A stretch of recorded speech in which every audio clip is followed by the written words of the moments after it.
ဒီချက်ရဲ့ခိုင်ခိုင် YouTube channel လေးကနေကြိုဆိုပါရနော်။တမီးတို့ကိုဒီတစ်ချက်ရရှေ့ချမ်းကိုရဆွဲနည်းလေးတင်ပေးမယ်။ပြီးွားရင်နောက်ချမ်းကိုရဆွဲနည်းလေးတင်ပေးမယ်။ပြီးရင်လက်ကိုရဆွဲနည်းလေးတင်ပေးမယ်ပေါ့နော်။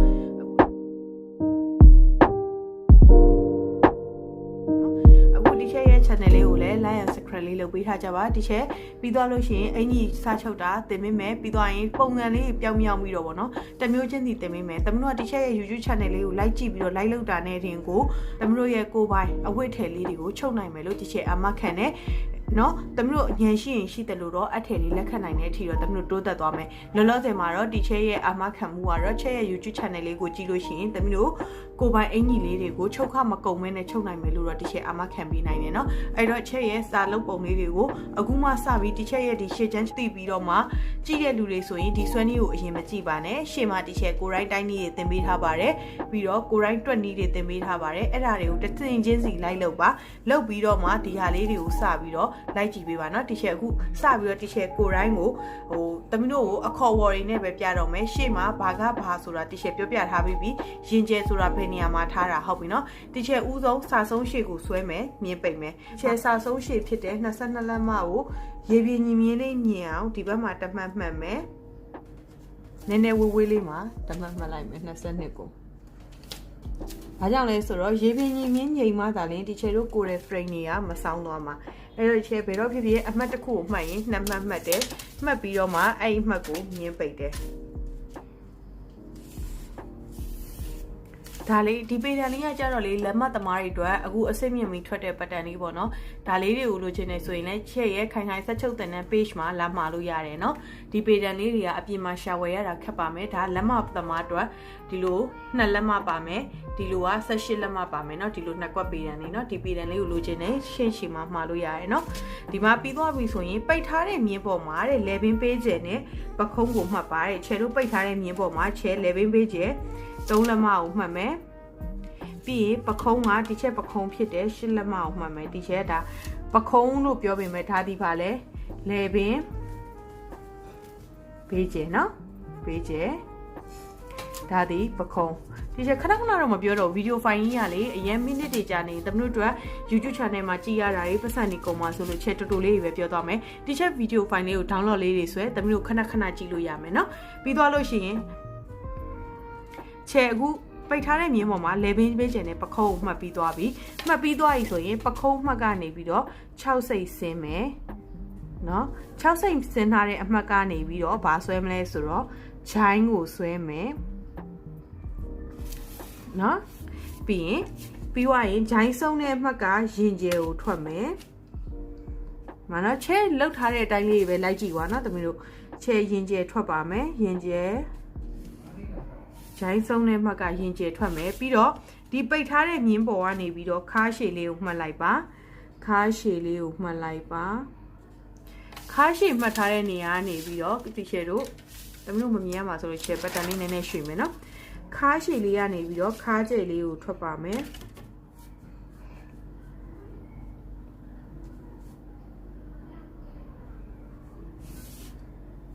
မှာခါးကျဲထွက်လိုက်ပြီခါးကျဲပြီးွားရင်တင်းကျဲကိုထွက်ပါမယ်ပြီးရင်အဲ့မှတ်လေးတွေကိုဆက်လိုက်ပါဒီချက်တို့အင်ကြီးကိုယ်တယ်လေးပေါ်လာပါပြီเนาะ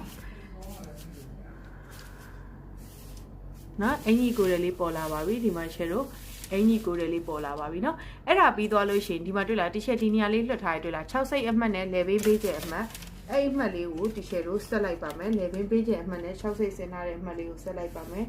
အဲ့ဒါကိုပခုံးစားမြင်လို့ခေါ်ပါတယ်နော်ချဲတို့ဒီမှာအင်ကြီးပုံစံလေးပေါ်လာပြီ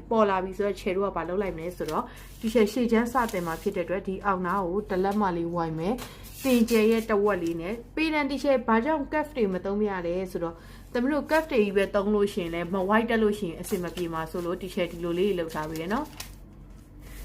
ဒီမှာပေရန်နဲ့ပဲဆက်ပြထားတယ်အချိန်တန်လို့ရှိရင်တမတို့ချုပ်လိုက်လို့ရှိရင်ကိုပေါ်မှာဝင်ရင်အကုန်လုံးကွက်တိဖြစ်နေသေးရမယ်နော်အဲ့တော့ရှယ်တို့အဦးဆုံးရှေ့ချမ်းတင်မှာဖြစ်တဲ့အတွက်ရှေ့ချမ်းထောက်ကိုဆွဲမယ်ရှေ့ချမ်းထောက်ဒီအပေါ်ကနေအကျဒီဂျိုင်းရနောက်မှတင်မယ်နော်ဒီအပေါ်ကနေအကျဒီဘယ်လောက်လဲဆိုတော့အပေါ်ကနေအကျဒီထောက်အမြင့်ဟုတ်ပြီနော်အကျဲဒီ36စိတ်ပုံသေးပဲတမတို့ထောက်မြင့်ကတော့တမတို့ဒီရှယ်20မှာတော့ဟွာပေါ့ တော့ဖို့အတွက်ဒီချက်တင်ပေးထားတယ်ပေါ့နော်အဲ့တော့အခုလောလောဆယ်မှာတော့သမီးတို့ကဟိုလေးစလုပ်လိုက်နော်ဒီ36စိတ်ဟိုအရှိရဗီဒီယိုဖိုင်လေးတွေပြန်ကြည့်ပါအခုမှတီချက်ရဲ့ YouTube channel လေးကိုကြည့်ပြီးတဲ့လူတွေကဘာလုပ်မလဲအရှိရ YouTube channel မှာတီချက်တင်ပေးခဲ့တဲ့အတိုင်းတွေကိုပြန်ကြည့်မယ်ဒီမှာ36စိတ်လေးနဲ့မြင်းမှတ်ပြီးတော့မှ3မှတ်မှတ်တယ်နော်ချက်ဘယ်တော့မှရေပြင်းကြီးမြင်းကိုတမှတ်ပဲမှတ်ပြီးတော့ဆွဲတာတော့ဘာလို့မလုပ်ဘူးအနည်းဆုံး2မှတ်မှတ်တယ်ပြီးတော့ထောက်ရဲ့အကွာဝေးဒီခါနေရာမှာဟိုဘက်ကို4စိတ်ဒီဘက်ကို4စိတ်အောက်ပိုင်းမှာဟိုဘက်ကို2စိတ်ဒီဘက်ကို2စိတ်မှတ်ပါမယ်နော်မှတ်ပြီးွားရင်ဒါလေးနဲ့ဒီလိုလေးအချွန်းလေးဆက်ပါမယ်နားမလဲလို့ရှိရင် YouTube channel လေးကိုတေချာပြန်ကြည့်ပြီเนาะ download ဆွဲပြီးတော့ခဏခဏပြန်ကြည့်လိုက်ပါเนาะတမီးတို့နားလဲလိမ့်မယ်เนาะဒီမှာ share ထောက်ပြီးသွားပြီအဲ့တော့ဒီ share ဂျိုင်းပုံဖော်တော့မယ်ဂျိုင်းကကြတော့ဒီမြင်းကိုတဝက်ဝက်မယ်ဒီမြင်းကိုဘာလုပ်မလဲဆိုတော့တဝက်ဝက်မယ်ခွန်6စိတ်ကိုတဝက်ဝက်ရင်36စိတ်4မပြည့်ဘူး4ကိုတီးရောဆိုတော့4 3 9စိတ်ကြာပါမယ်ဟိမှာတဝက်အမှတ်ကနေအောက်ကို4စိတ်ဆင်းမယ်ဆင်းတဲ့အမှတ်ကနေအတွင်းထဲကိုတလက်မဝင်မယ်နော်ပြီးတော့ရင်အပေါ်ကိုမြင်းဖြောင်းဆက်မယ်အောက်ကိုကကြတော့ဂျိုင်းဝိုက်တန်ဒီနေရာမှာမတ်သိချယ်လို့ဂျိုင်းဝိုက်တန်သုံးမယ်နော်တီချယ်အခုလက်မဂျိုင်းဝိုက်တန်လည်းပြပေးမယ်လက်မဂျိုင်းဝိုက်တန်လည်းပြပေးမယ်စင်တီဂျိုင်းဝိုက်တန်လည်းပြပေးမယ်ကပ်အသေးလေးလည်းပြပေးမယ်သုံးခုလုံးနဲ့စိုက်တဲ့ဂျိုင်းဝိုက်တန်နဲ့သုံးဝေးရှိရယ်နော်စင်တီသမားမို့လို့လိုက်ပြီးတော့ကိုကတင်တန်းချိတ်တွေစုံဘူးလို့ချက် YouTube channel လေးကိုကြည့်ပြီးတော့မှသမီးတို့အတွက်အသုံးချမယ်ဆိုရင်လည်းအဆင်ပြေအောင်ဒါသည်စင်တီဂျိုင်းဝိုက်တန်မှာနော်ဒါနဲ့ white လည်းရတယ်ဒါသည်တီရှယ်တို့လက်မသမားတွေအများဆုံးသုံးတဲ့ဂျိုင်းဝိုက်တန်မှာပြီးတော့ရင်ဒါတော့တီရှယ်တို့ site သေးတွေထုတ်တဲ့ချိန်မှာ clay site တွေဘာတွေမှာသုံးတဲ့စင်တီပဲပေါ့နော်သူလဲဂျိုင်းဝိုက်တန်မှာဘလို့ဂျိုင်းဝိုက်တန်ကိုသုံးရရနော်ချက်ဒီမှာကြည့်ပြပေးမယ်ဒါလေးနဲ့ဒီလိုလေးပြပြလေး white သွားလဲရတာပဲမှာနော်ဒီမှာကြည့်သူ့ဟာသူဂျိုင်းဝိုက်တန်ကပ်လေးချတဲ့အချိန်နဲ့ကိုနဲ့သုံးလဲဒါလည်းရတာပဲเนาะကြိုက်တဲ့အရာကိုသုံးဝင်ရှိရယ်เนาะတမီးတို့ချယ်ရတော့လက်မဟာဆိုတော့လက်မဟာကိုအဓိကအာသာပေးပြီးတော့ပြပေးမယ်เนาะချယ်ကိုလက်မဂျိုင်းဝိုက်တန်လေးနဲ့ဒီချယ်ပြပေးပါမယ်เนาะချယ်တို့ဒီမှာဒီဂျိုင်းဝိုက်တန်လေးကလက်မအာသာပေးဆိုတော့ချယ်ပြပေးမယ်တင်ရဲ့အဝိုက်ဆုံးနေရာလေးနဲ့သူ့ဟာသူလက်ဝိုက်လေးကိုဒီလိုလေးပြပြလေးဒါဒီရှေ့ချမ်းချိုင်းပြီးပါပြီเนาะချယ်တို့လေဘင်းနေရတော့ဒီကနေပြီးတော့ဒီမှာလေဘင်းဖေးချယ်3လက်မှာဘေးကျ3လက်မှာအောက်ခိုက်6လက်မှာအတွင်းမှာကြိုက်တဲ့ပုံဖော်လို့ရတယ်တီရှယ်6လက်မထိတော့မချဘူးဘယ်တော့မှဆိုတီရှယ်ကတီရှယ်ပတ်တက်မှာ9လက်မလောက်ပဲချပြီးတော့အမြဲတမ်းလေဘေးလေးကိုအဆင်ပြေသလိုလေးဆွဲတာများပါတယ်เนาะဒီမှာဒီလိုလေးပေါ့ဒါရှေ့ချမ်းပေါ့ဟုတ်ပြီเนาะတီရှယ်ရှေ့ချမ်းအတွက်ကိုစပြီးတော့ frame ကိုပြန်ပြောပြပါမယ်เนาะတမီးတို့ကတစ်ချက်လေးလိုက်ကြည့်ပေးเนาะစာဆုံးရှည်ကိုမှတ်ပါမြင်းပိတ်ပါပိတ်ထားတဲ့မြင်းပေါ်မှာလေပင်ပေးခြင်းနဲ့ပခုံးကိုမှတ်ပါပခုံးမှတ်ကနေ6စိတ်ဆင်းပါဆင်းတဲ့မှတ်ကနေဂျိုင်းကိုဆွဲပါဂျိုင်းဆုံးတဲ့မှတ်ကနေရင်ကျဲထွက်ပါเนาะရင်ကျဲထွက်ပြီးသွားပြီဆိုရင်ပိတ်ထားတဲ့မြင်းကနေဘာကိုမှတ်ပါခါရှည်ကိုမှတ်ပါเนาะခါရှည်ကိုမှတ်ပြီးတော့မှဘာလုပ်မလဲခါရှည်မှတ်ထားတဲ့နေရာနေမှာခါကျဲထွက်ပါတင်ရှည်မှတ်ထားတဲ့နေရာတွေမှာဘာထွက်ပါဒီမှာတင်ရှည်မှတ်ထားတဲ့နေရာမှာတင်ကျဲထွက်ပါထိုအမှတ်များကိုဆက်လိုက်ပါအဲ့တော့ဒီ3ခုကဒီလိုဆက်သွားမယ်ဟုတ်ပြီနော်အဲ့ဒါပြီးသွားပြီဆိုရင်တီရှယ်တို့ဘာလုပ်မလဲဆိုတော့ပခုံးကျဲနဲ့လေပင်ပေးကျဲနဲ့ပခုံးမှတ်ကိုဆက်မယ်ပခုံးဆောင်မြင်လို့ခေါ်မယ်ဟုတ်ပြီနော်ပြီးွားရင်ထောက်ဆွဲမယ်ရှေ့ချမ်းထောက်ဒီအပေါ်ကကြတာဒီထောက်အမြင်ဘေးကျဲက36စိတ်ပုံတီပါနော်ပြီးသွားရင်ဒီဘက်ကို36စိတ်ဒီနေရာလည်း36စိတ်ထွက်လိုက်ပြီးတော့မှဟိုဘက်ကို4စိတ်ဒီဘက်ကို4စိတ်အောက်ဆုံးမှာ2စိတ်ပြီးနဲ့ခြုံပြီးတော့ထောက်ကလေးတစ်ခုဆွဲလိုက်ပါမယ်ပြီးသွားပြီဆိုရင်တော့တီရှယ်တို့ဘာလုပ်မလဲလေပင်ပေးကျဲကနေပြီးတော့အောက်လေပင်ပေးကျဲ3လက်မရဲ့အောက်က5လက်မရဲ့နဲ့ခြေတို့အဝိုက်ကလေးဆွဲလိုက်မယ်ပေါ့နော်ဒါအခြေခံလေပင်ပုံစံအဝိုင်းလေးပေါ့နော်ပြီးွားရင်ဂျိုင်းဘက်ကိုပြန်ရှင်းကြပေးရမယ်ခုနဆွဲလိုက်တဲ့ဂျိုင်းခွန်6စိတ်ဖြစ်ဖြစ်တမလို့ခွန်ခွဲဖြစ်ဖြစ်အဲ့ဒါကိုဘာဝဝတဝက်မှတ်တဲ့အမှတ်ကနေအောက်ကိုဘယ်နှစိတ်ဆင်း4စိတ်ဆင်းတဲ့အမှတ်ကနေအတွင်းထဲကိုတလက်မဝင်ပြီးအပေါ်ကိုမြင်းဖြောက်ဆက်ပါ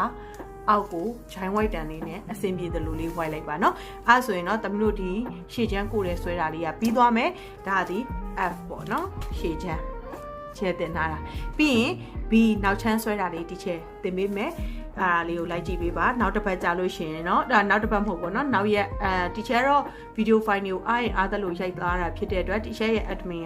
ကဘလို့ တင်ပေးမလဲတော့မသိဘူးပေါ့နော်တမီးတို့သူလဲသူအားတဲ့အချိန်မှာတမီးတို့အတွက်တေချာပြီးတော့ဒီအတန်ပိုင်းဆိုင်ရာတွေဘာတွေပြန်စစ်ပြီးတော့မှတင်ပေးမှဖြစ်တဲ့အတွက်တစ်ပိုင်နဲ့တစ်ဖိုင်ကနည်းနည်းလေးတော့လှမ်းနေလိမ့်မယ်တမီးတို့ကစောင့်ပြီးကြည့်ပေးပါနော်အဲ့ဆိုရင်တော့ဒီချဲနောက်တစ်ဖိုင်မှာပြန်တွေ့မယ်နော်ကျေးဇူးပါချဲရဲ့ YouTube channel လေးကိုလည်း like and subscribe လေးလုပ်ပေးပါဒီချဲရဲ့ channel လေးကိုကြည့်ပြီးတော့တမီးတို့ရဲ့ကိုယ်ပိုင်ဝတ်စားလှလှလေးချုပ်ဝတ်နိုင်ပါလေလို့ချဲဆုတောင်းပေးရနော်ကျေးဇူးပါရှင်